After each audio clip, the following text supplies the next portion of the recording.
Hi students, welcome back to our channel. आज के lecture में हम अपना यूनिट 2 जो कि अंडरस्टैंडिंग इंडिविजुअल डिफरेंसेस है उसके पार्ट फोर्थ पे आ चुके हैं। ठीक है, तो जो हमारा फोर्थ पार्ट है क्योंकि काफ़ी लंबा है इसीलिए हमने इसको स्प्लिट किया है एंड हम इसमें पढ़ेंगे a topic which is called personality. And personality आपका जो टॉपिक है उसका ये है पार्ट 1। ठीक है, ऐसे ही हमारे फर्दर भी पार्ट्स हैं लेकिन हम अभी पार्ट 1 की बात करेंगे जिसमें हम समझेंगे पर्सनैलिटी होता क्या है।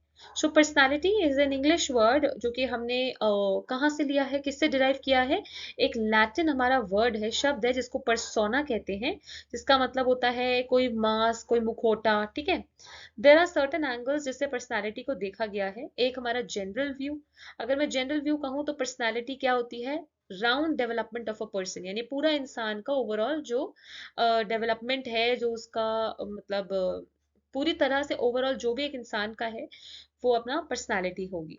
फिलोसफिकल वे हम कहें तो पर्सनालिटी क्या है, वो उसके आइडियल्स कैरेक्टरिस्टिक्स हैं, मतलब एक इंसान के जितने भी आइडियल कैरेक्टरिस्टिक्स हैं वो उसकी पर्सनालिटी है। सोशियोलॉजी के हिसाब से aggregate of the social virtue, social virtue का जो पूरा मिलन है, एग्रीगेट है, वो एक पर्सनालिटी कहलाता है। आपका साइको एनालिटिकल व्यू के हिसाब से एड, ईगो और सुपर ईगो, जो कि मैं आपको इसी लेक्चर में आगे जाके बताऊंगी, उनका कॉम्बिनेशन। और साइकोलॉजिकल व्यू के हिसाब से heredity, personality is a heredity trait, एक हेरिडिटी का ट्रेट है और वो इंटरैक्ट करती है एनवायरनमेंट के साथ और एक शेप ले लेती है। ठीक है, ये है पर्सनालिटी, एक ट्रेट है जो आपको मिलता है और आगे चल के वो अपनी जो एग्जिस्टिंग एनवायरनमेंट है उसके साथ इंटरैक्ट करता है और एक शेप ले लेती है पर्सनालिटी। ठीक है, अब ये देखो कैरेक्टरिस्टिक्स ऑफ पर्सनालिटी को मैंने थोड़ा सा देखो, ये सब जो है जो भी हमारे फ्लो चार्ट्स हो गए, हमारे डायग्रामेटिक रिप्रेजेंटेशन हो गई, इनसे चीजें दिमाग में थोड़ा बैठती हैं और पढ़ने का मन करता है। नहीं तो बोरिंग मोनोटोनस सा रहेगा तो कभी कभार वो बोरिंग लगती है स्लाइड्स। ठीक है, तो देखो जैसे मैंने यहाँ पे डाला है, personality is a sum total of heredity and environment, यानी पर्सनालिटी में क्या क्या इंक्लूड हो रहा है, हमारी हेरिडिटी और साथ ही साथ जो हमारी एग्जिस्टिंग एनवायरमेंट से हम बन गए हैं, सारा मिलके हमारी पर्सनालिटी को बनाता है। ठीक है, सबसे पहला कैरेक्टरिस्टिक हुआ personality is the sum total of heredity and environment.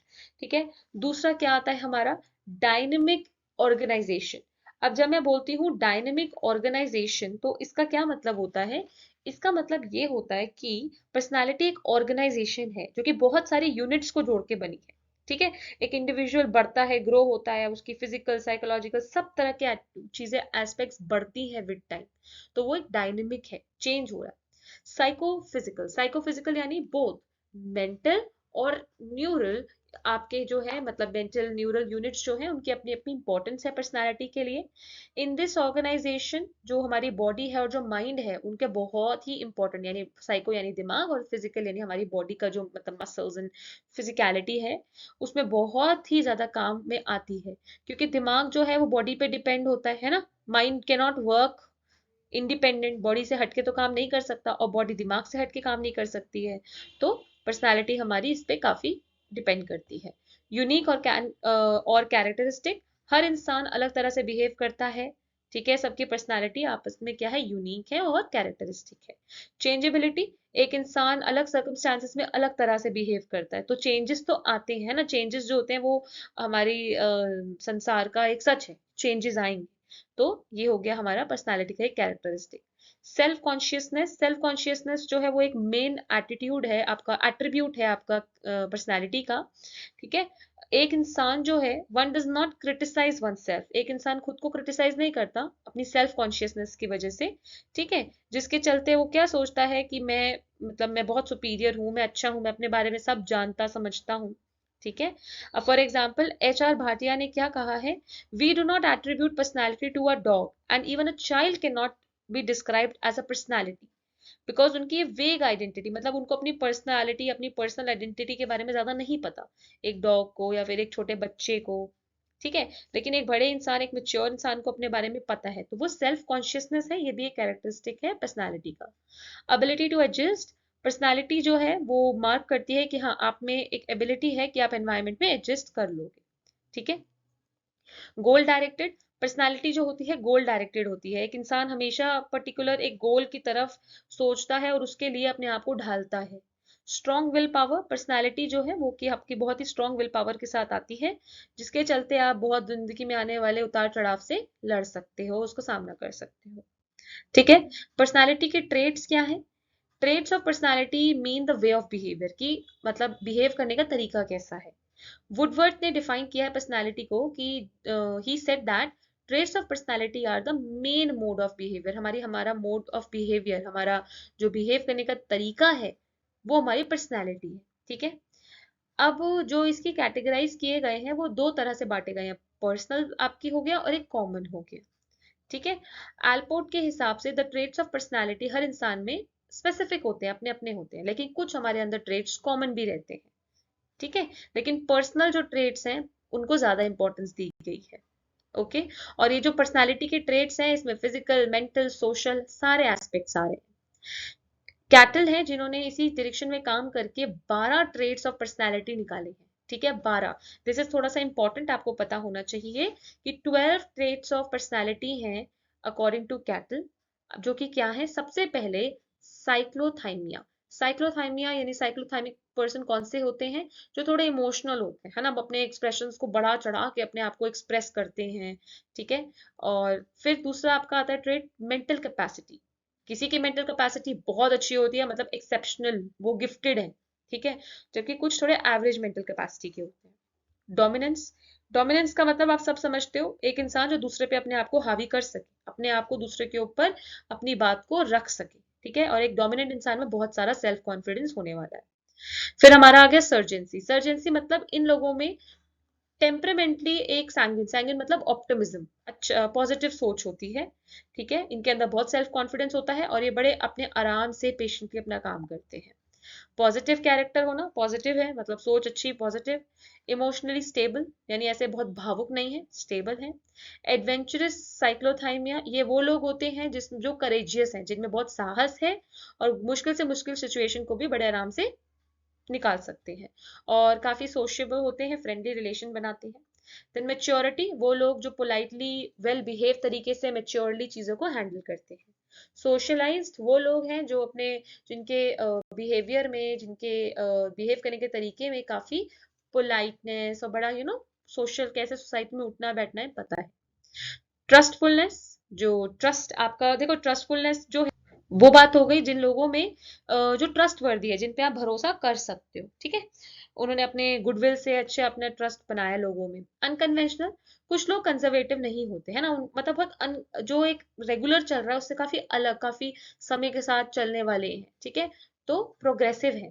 Sophistication, sophistication वो लोग हैं जो मतलब काफी पोइस तरीके से, मतलब बहुत ही अच्छे से उनका बहुत स्टैचर उनका काफी वो है, मतलब आप समझ लो सोफेस्टिकेटेड हैं, बहुत मेसी नहीं है, बहुत तरीके से अपने आप को कैरी करते हैं। ठीक है।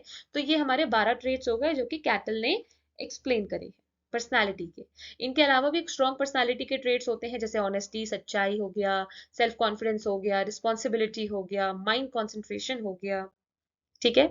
अब इंटीग्रेशन ऑफ पर्सनालिटी, फ्रूइड ने क्या किया है, पूरी जो एनाटॉमी है पर्सनालिटी की उसको बांटा है तीन चीजों में, id, ego and super ego. एक मेंटली हेल्दी पर्सन के अंदर ये तीनों ही एट्रीब्यूट्स होते हैं पर्सनालिटी में। ठीक है। बट हाँ, इन तीनों को हमें एकजुट करके, इंटीग्रेट करके तरीके से बैलेंस करके चलना है। इड क्या होता है? इड हमारा अनकॉन्शियस माइंड के अंदर जो अनएथिकल फीलिंग्स होती है ना, उनको बोला गया है। ठीक है। इड एक पार्ट है अनकॉन्शियस माइंड का जहां पे एक इंसान की बेसिक नीड्स, फीलिंग्स ये एग्जिस्ट कर रही है। ठीक है। इससे क्या होता है देखो, जो हमारा प्लेजर है which Freud has called to be basic need, जो मतलब आपका प्लेजर है वो किससे फुलफिल होता है? इड से फुलफिल होता है। ठीक है। ईगो इड को कंट्रोल करती है और इड हमारा इमोशनल, अनइंटेलिजेंट, अनसोशल और सेल्फिश। ठीक है। अब इसका एग्जाम्पल क्या है? जैसे अगर आप, एक इंसान दूसरे पे पत्थर फेंक देता है, या फिर कोई किसी को मारता है, या कोई रेप कमिट करता है, ये सब चीजें कौन गवर्न कर रहा है? ये इड से गवर्न हो रही है। तो इड हमारी थॉटलेस है, मतलब कोई सोच से नहीं, ये अनकॉन्शियस माइंड की एक एक्टिविटी है। और आप नेक्स्ट करते हैं ईगो। ईगो क्या होती है? देखो ईगो हम समझते हैं ना, इस इंसान में ईगो है, मतलब ईगो तब होती है जब एक इंसान ग्राउंड रियलिटी पे आता है। ठीक है। इसमें डिजायर नहीं है, जैसे हमारी इड डिजायर से थी कि आप क्या चाहते हो। तो वो चाहत नहीं, ये रियलिटी पे बेस्ड है, ठीक है। Its purpose is to put off the dispersal of energy till the end, यानी ये तब तक है जब तक एक चीज जो हमें चाहिए वो फुलफिल ना हो जाए। फॉर एग्जाम्पल, एक बच्चे को सीखना पड़ता है कि उसको क्या मुंह में नहीं डालना जब वो भूखा है, ये नहीं कि हर चीज मुंह में डाल दी जब वो भूखा है, उसको फर्क करना पड़ेगा इन एडिबल चीजों को जो नहीं खाई जा सकती।